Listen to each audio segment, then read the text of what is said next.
Spirit of the living God, fall afresh on us this morning. May the words of my mouth and the meditations of all of our hearts be pleasing unto you. Amen.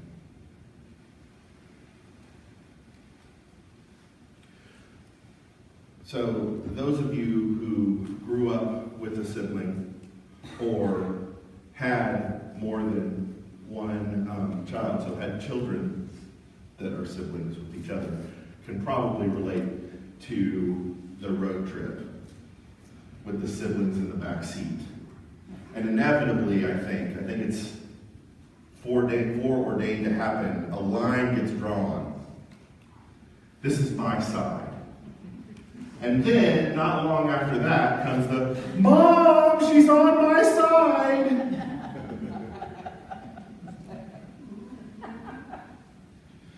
Finding that way to separate the siblings on a long road trip can feel like an essential need, but it also, I think, is an impossibility.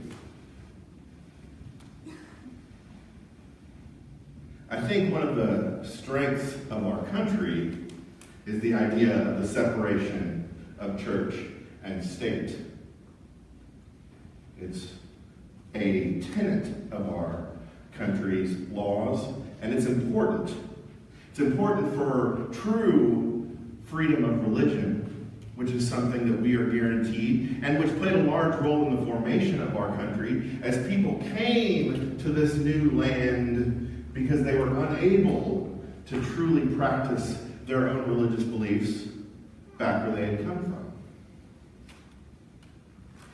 So it's something I agree with and believe in wholeheartedly, the separation of church and state. And I think it's something that sometimes we don't even realize how important it is and how dangerous it is to mess with that when we have our government trying to force laws based on religious beliefs that we might not all share. That can be dangerous. So I am 100% for the separation of church and state. That being said, Christianity as a religion is not about the separation of your religion as a Christian and the society in which you live.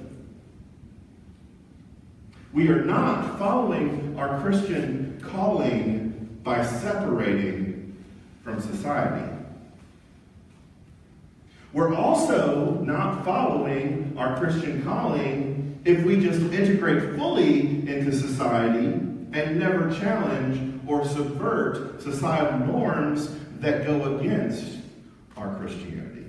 Does that make sense?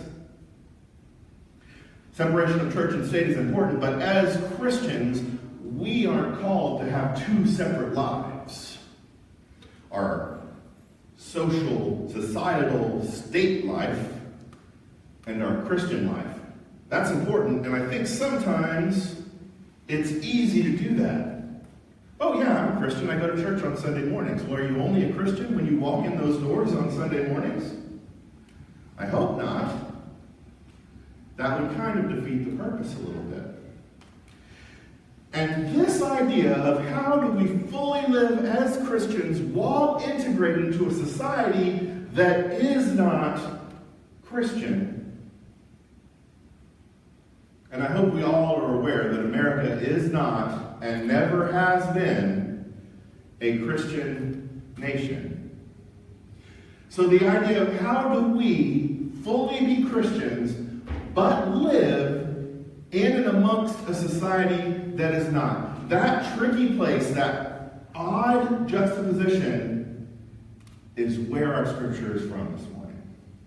That's where this scripture dwells. That's where it lives. So let's look at some context. Of course, you all knew you weren't going to get away without some context.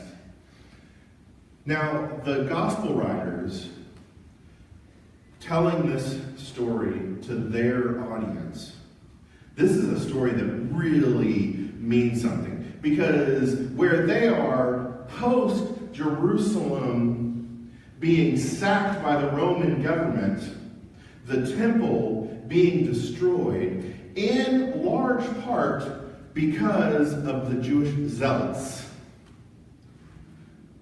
the Jewish people who really strained against that Roman rulership. And one of their main issues was this Roman tax.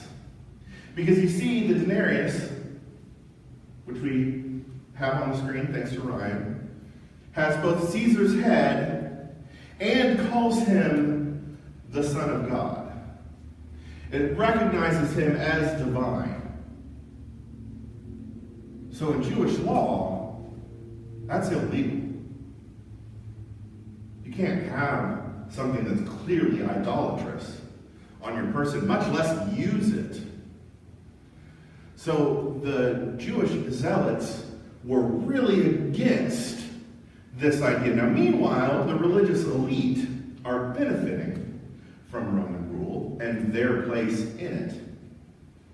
And I think it's really telling that in our story, when Jesus asks them to produce a denarius, these disciples of the Pharisees, of the religious elite, are immediately able to produce one. Because technically, people who are that close tied in with the temple probably shouldn't have a denarius, but they do.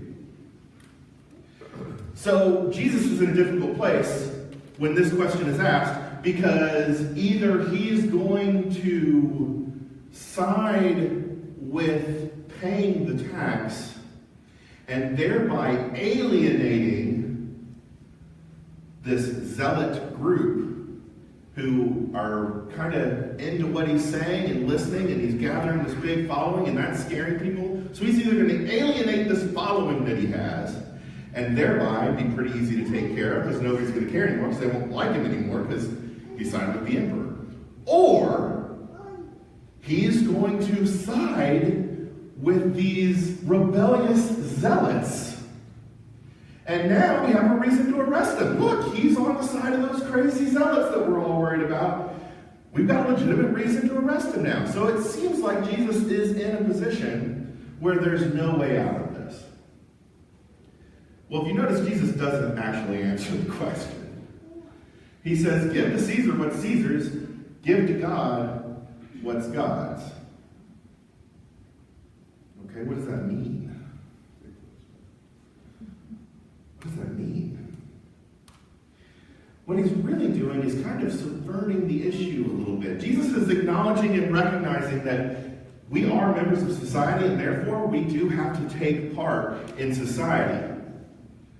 But if a denarius is Caesar's, and how do we know that it's Caesar's? Well, I guess because it has his head on it. His image is imprinted on the coin.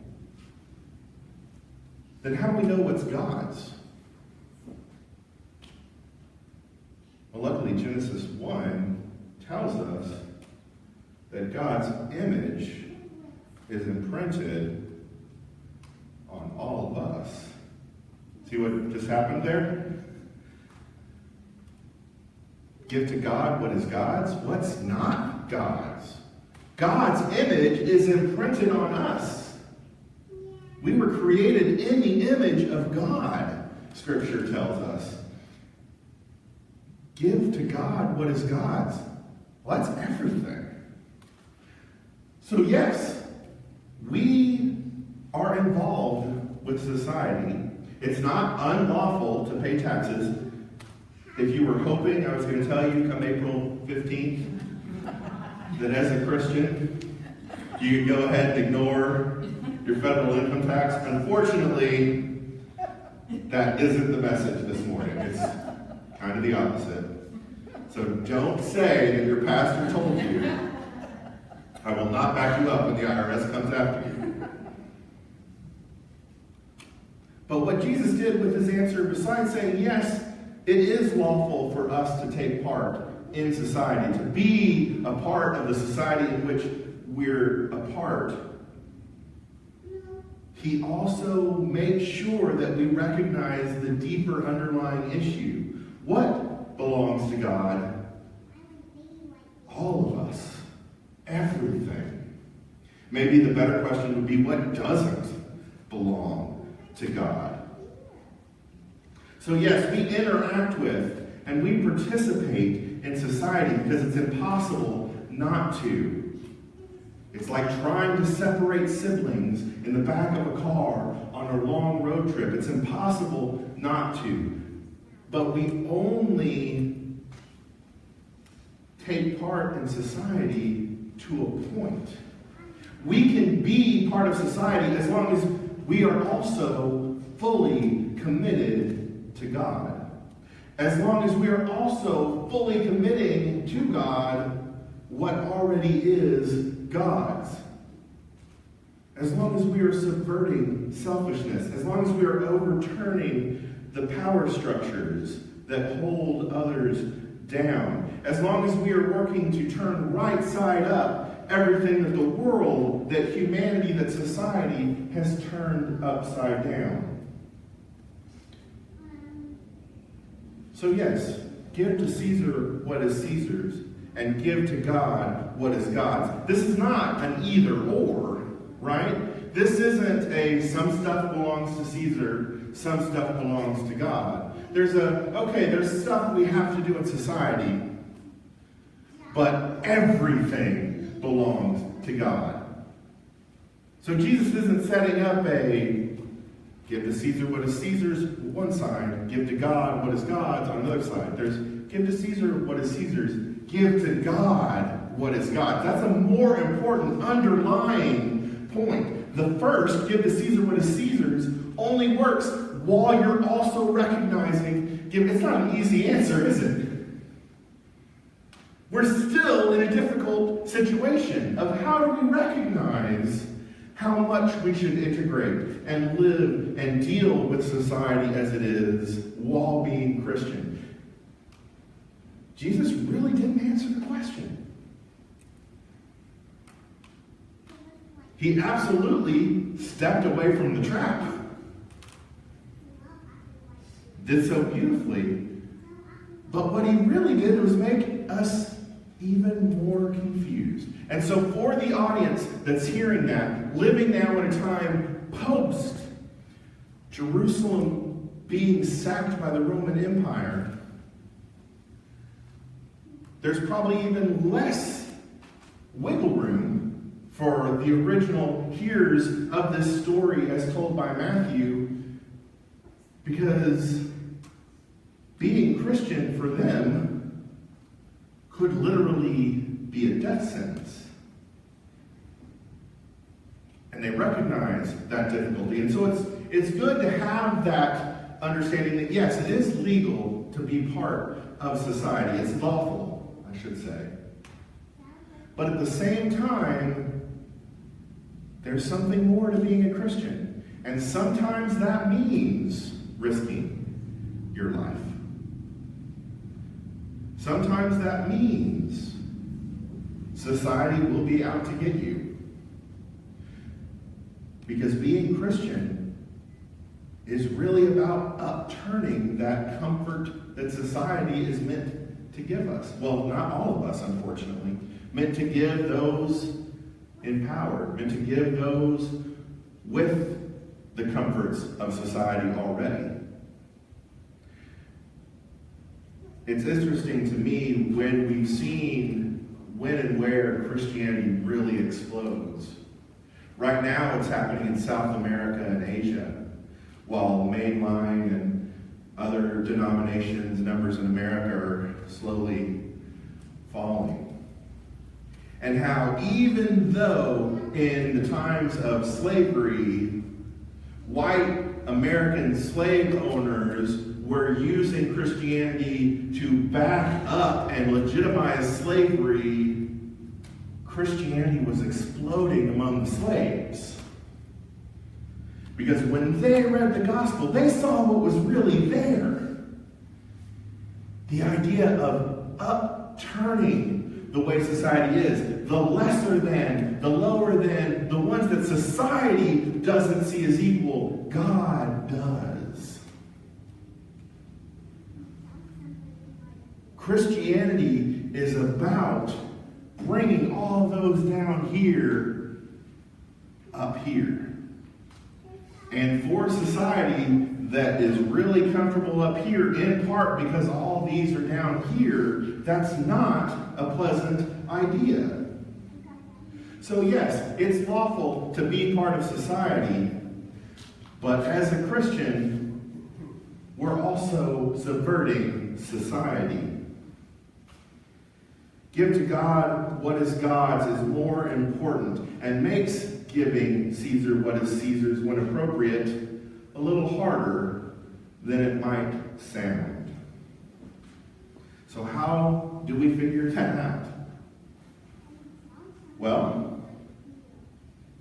we love God, and we love our neighbor, everyone. And with that forefront in our mind, is working with society in this actually helping me love all of my neighbors? And we should probably be preferential to those with less love and less than in society's eyes. If it's not helping everyone or the least of these more, then maybe this isn't a time that we give to Caesar what is Caesar's. But if we keep love God and love neighbor forefront in our mind, maybe we'll be able to fully traverse a secular society as a people of God. Jesus has told us what to do. Jesus has told us how to do it. We know the laws and we know what they hang on. Love God and love neighbor. So we've got everything in front of us that we need, even in these difficult situations.